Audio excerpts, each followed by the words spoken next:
hashtag AM26. And let's dive right in. Let me start with Hisham because I'd like to have a global investor perspective. We're now in this unprecedented fervor of AI investment, but discussions about the AI bubble, the intensity of capital investments meets uncertain paths of return also grow quickly. So I know you're an investor who navigates cycles. And in what areas are AI generating, tangible, measurable economic value today? Thank you for having me today. I think we had a discussion this morning in the governance session, and there was a poll, and 60% of the people think it's not a bubble, and the opportunity to capture the value is still there. And I think that there is substantial value and returns to be extracted out of this new market-changing invention and change.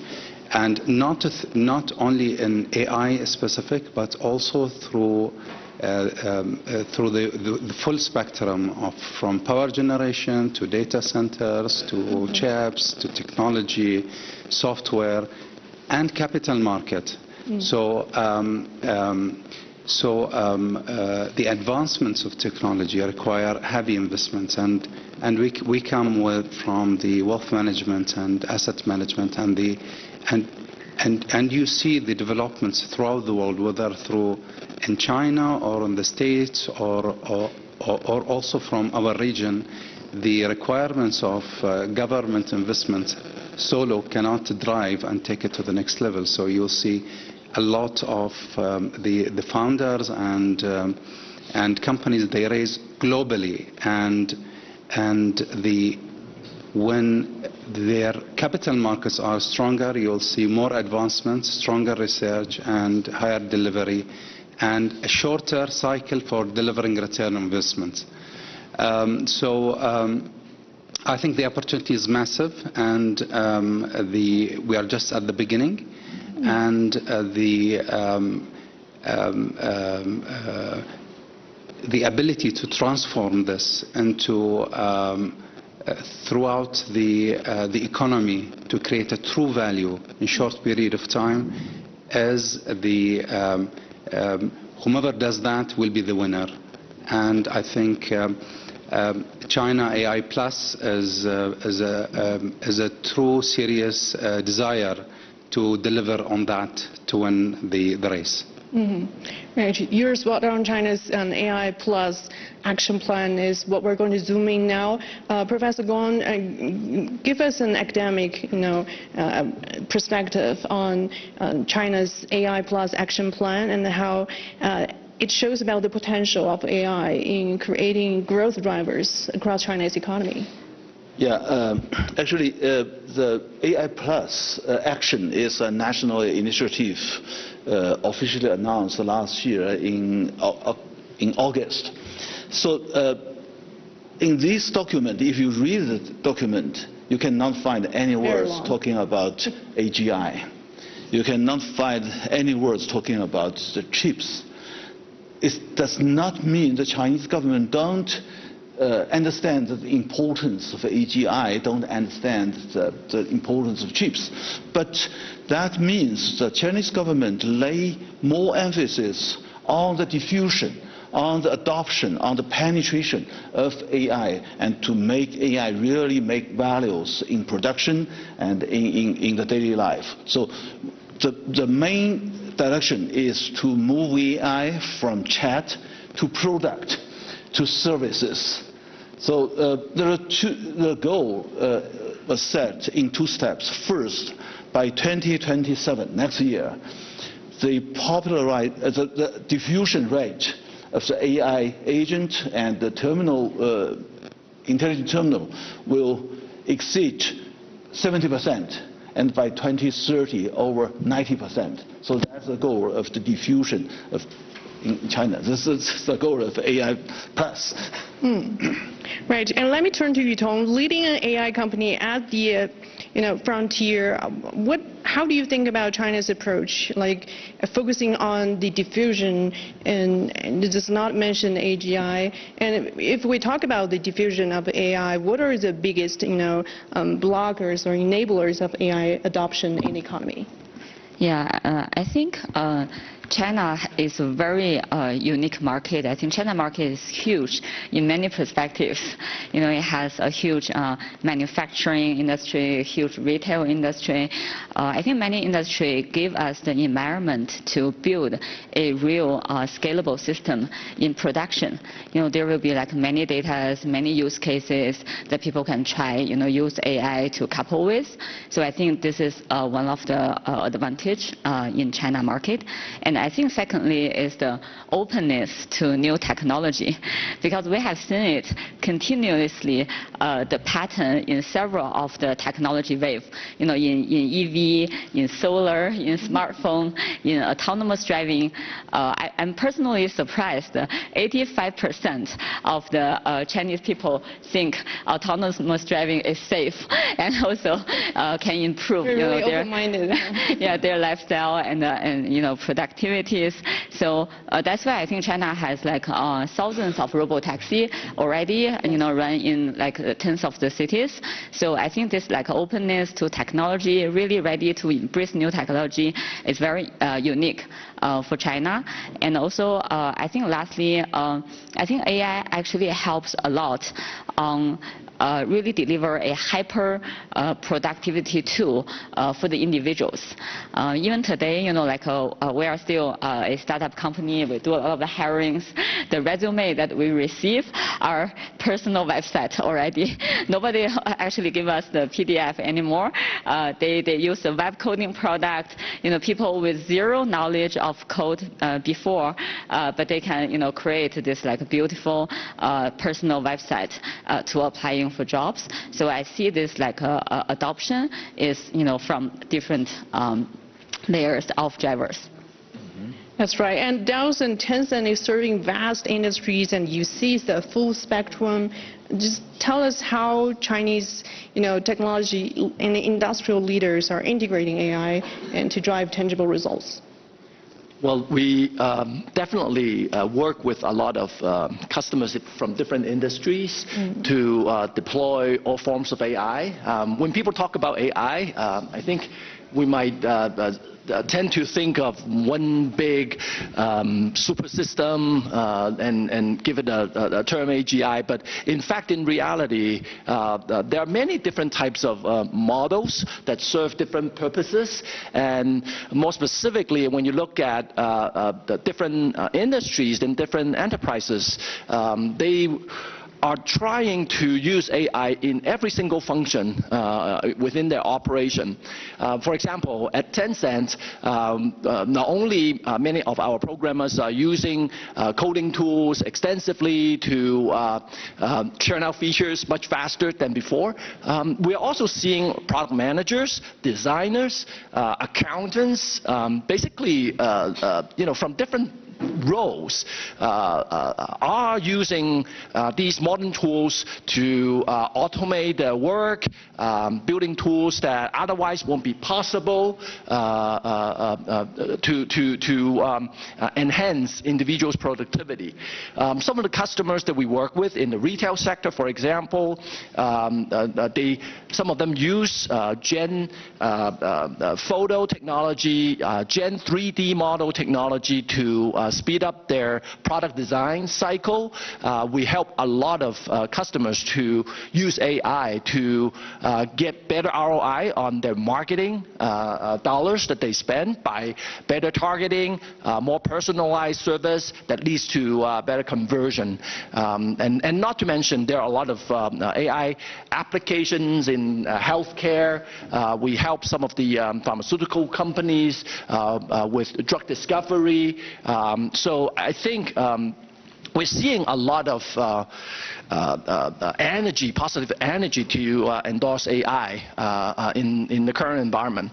One thing I want to highlight, though, is that it's pretty common in China that people are looking for good ROI. They want to lower the cost of using AI, and for us, we, as part of our cloud technology, we always look for optimization for the cost of using AI so that it can be distributed, it can be diffused to a much wider community, leaving nobody behind.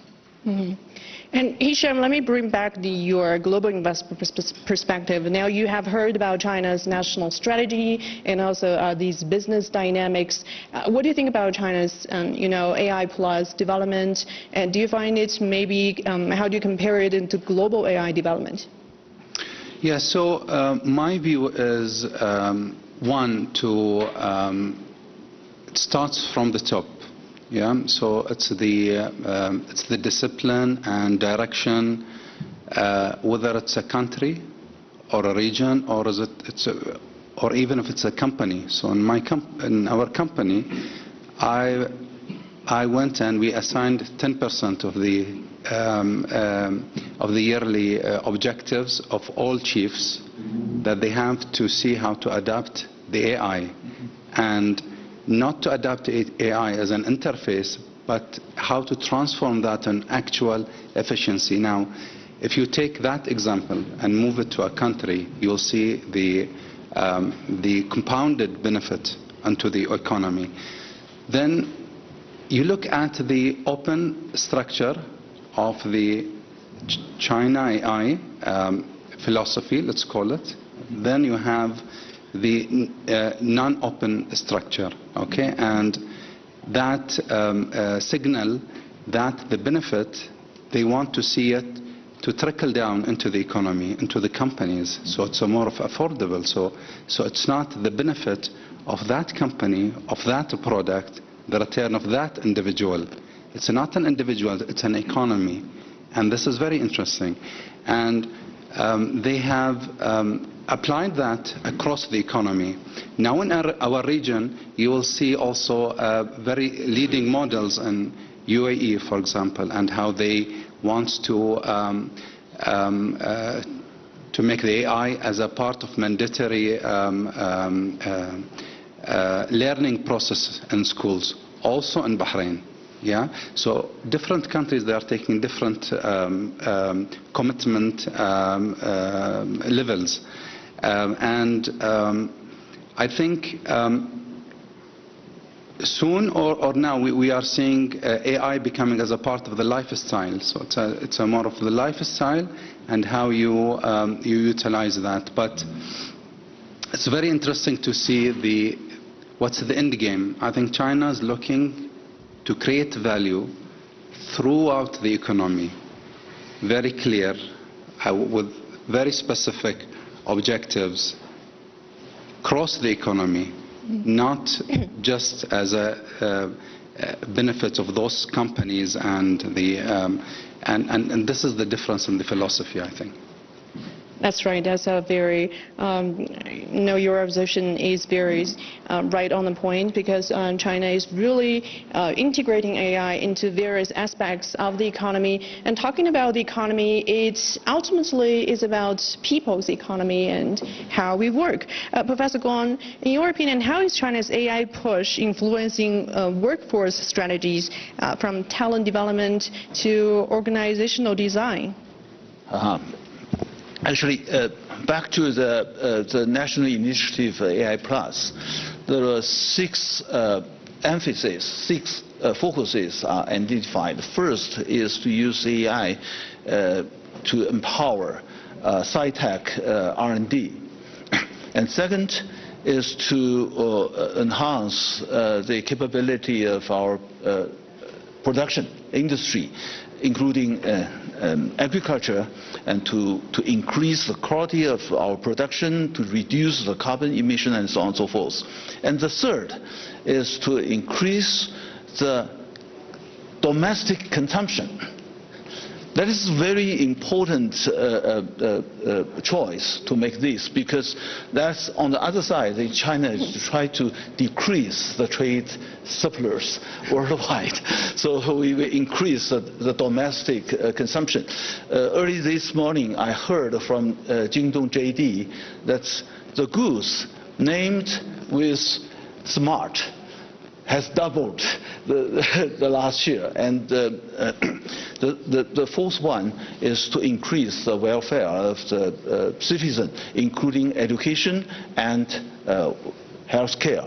Talking about education, now in China we have very ambitious program to embed AI, basic literacy, from the primary school. And also in university, the AI agents widely used.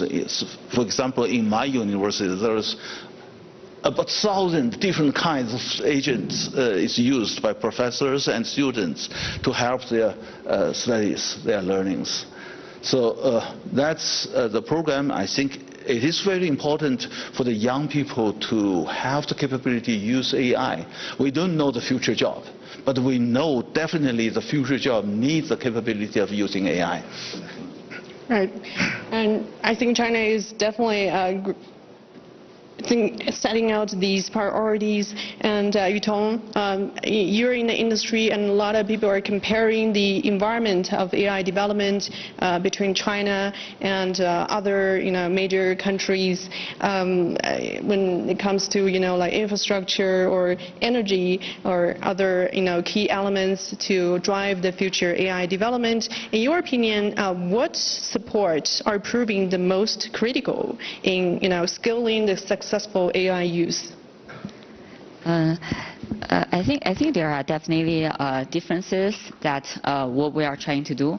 I think we have built a comparable state-of-the-art performance model, but by only using 1%. Our development approach is more about we do a lot of fundamental research and innovations. So the founder of the company is actually from academia. All the technology of AI actually all from academia, very open community.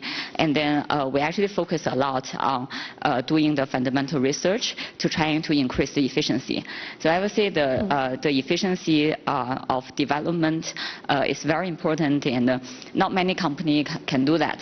I think a lot of the research are just stay at the lab, but we spend a lot of time to making all the research work in a production system with all the engineering mindset to make it work at scale. Like Moon, the optimizer that we are using, we are the first one to make it workable in a large language model training. And also we have the linear attention, we call it Kimi linear, which is faster than the full attention system.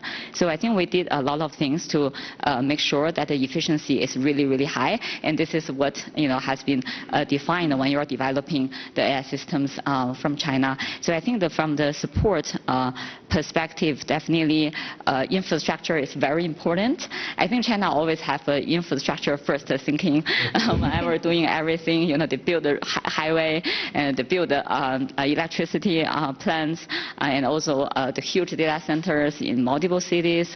So I think that really makes the supply very, very cheap. So that will now unblock the innovations from frontier technology. So I think that would be very helpful. And but the company also needs to be extremely efficient. So efficiency is a key word here. Dawson, would you agree? Would you like to list some of the factors, the most important to scale on AI development in China, and how is China doing that? Well, efficiency is definitely a very important drive in the China market. But in addition to that, I think one thing that's of note is that the China AI ecosystems or technology ecosystems in general is very vibrant. There are a lot of players in the model side compared to some other markets. I think the number of model companies, we have a lot more in China. And in fact, some hundreds of them. And they work together too. Yeah, also. right? A lot of them are open source, and two of the biggest IPO in the Hong Kong Stock Exchange this year were AI companies with very different focus. One focus on the consumer side, overseas market, the other open source, but more on the enterprise side, and including Moonshot. It's also a partner of ours, even though we also have our own model called Hi.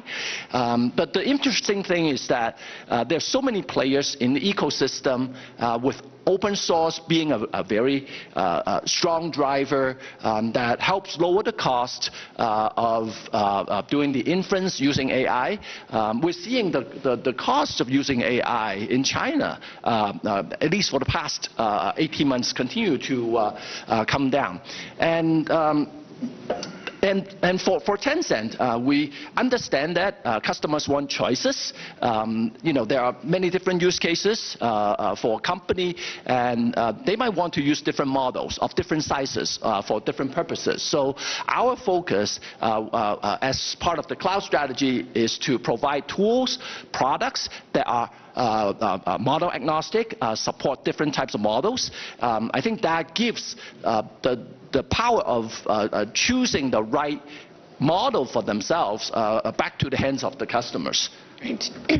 And no one has talked about energy, and I'd like to ask Professor Gong about this, because energy use is really one of the crucial elements in AI development in the future. Do you think China is well positioned to provide energy much needed? Yes, actually, there's another very important initiative relevant to the AI development.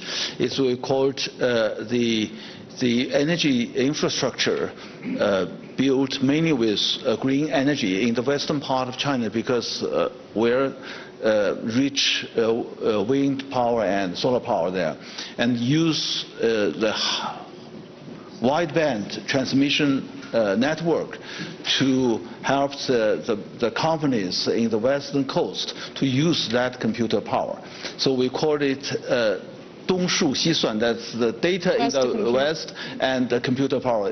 Computer power in the west, but data in the east. So that's a big issue. That means by the end of 2030, a large amount of power used by AI will be green, renewable power. Fantastic news. And we may have a few extra minutes to open this to the floor. And okay, please briefly introduce yourself and ask questions.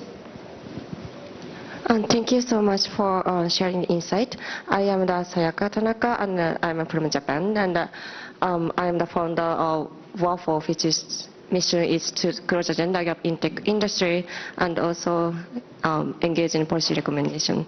And I have a question to Gong-san, and I'd like to understand the level of the content of AI education in Chinese elementary and junior high and high schools. Is creative education such as developing product using AI, not just AI literacy, including in compulsory education? And also, how are the teachers trained or supported so that they can teach AI effectively? There's a nationwide program for teaching the teachers, training the trainers to use AI. And also we carefully adopted the United Nations framework for the competence of teachers and students in AI. So if you could see, China is the first country to have the white paper on the AI application in education. So if you have chance to read that white paper, you can get more information. Can I add to that? I think the new generation learns AI not only from schools and the traditional education institutes by having very free tools. In our case, like what we call Yuanbao. Many young generations can go to these ChatGPT-like app to ask questions, to meet their curiosity needs. I think encouraging the new generation to be curious and use these freely accessible AI tools would be the best way to develop the habits of using AI as part of the learning tool. Indeed. Please. Thank you for an interesting session. My name is Saeed Al-Saqri. I'm an economist from Oman. And I am curious, anybody can answer actually, about the impact or the negative impact of using AI on education especially and on labor market. Adopting technologies has always been also part of adaptation, has had negative impact on education, on economic activities, especially the labor market. I don't know if you have assessed or looked into that, and what was your conclusion, and how you have already adapted. And I'm very happy to see that you have a white paper for use of AI in education system, but maybe you have already an experience and have seen some of the negative impact of adopting AI and the impact on people's education abilities and so on, and also on the traditional jobs and the markets that usually everybody can do, and now it is being done by AI. Thank you very much. Let me shortly answer a question about education, because there's a negative side. So the challenge is how to help students to use AI to empower their deep thinking, not satisfied by the instant answer. That's a very big challenge. And also talking about the workforce, the employment, by far that's the early phase of AI adopting. The employment is increasing. Last year, the year before last year, and in the Chinese job market, there's deficits of 5 million workers required to have the AI capability. But along with deeper adoption of AI, some jobs will be replaced. So there's a nationwide plan to upskilling the workers to be able to use AI and to find new tasks, which is empowered by AI. So I stop here. Thank you. Yeah, I think I just want to add some echo to Professor Gong's comments. I think it's not necessarily a negative effect, but I do see change in terms of the people that we want to work with, like new type of AI native organizations. So we really emphasize on having the people have general intelligence capabilities rather than specializations. I think that's like a trend, because AI can provide some on-demand expertise in the domain. And also, I think for the organizations, the historical function-based organization structure will also be changed. So I think secondly is I feel like human creating new knowledge at a faster speed than before. At least for the past 2 years, I sleep very little, and we have a lot of progress, and I think every day is like we're feeling that the learning ability is very important than the past experience, because the past experience and the past knowledge may get expired sooner than before. So I think that is also very important. So actually, I think the education system, if they can adapt to develop more general thinking and general knowledge, and also to reform. Yeah, and also like a good, really good like a learning ability, really good AI proficiencies. We still think like we are still find difficulties in hiring rather than the opposite. Learn how to ask the right questions. That's a very important. Yeah. Maybe no time for one. Maybe can you do it very briefly? Very briefly. So last year, what was noteworthy in the green room, American supremacy in AI was celebrated, and 3 weeks later there was the DeepSeek moment. what's the likelihood we have something similar this year? How far are we from another DeepSeek problem this time? Don't know. Don't know. We will launch a new model very soon. Their model is quite good. Kimi, this is a good model. Okay, let's wait and see. There are always new excitement on the horizon, and let's, we have this open-minded, participants in this industry, and let's hope for more progress in the sector. And thank you so much for joining us. And if you continue with this, your thoughts about the conversation, you can use the hashtag AM26 on social media. The session is concluded. Thank you so much. Thank you.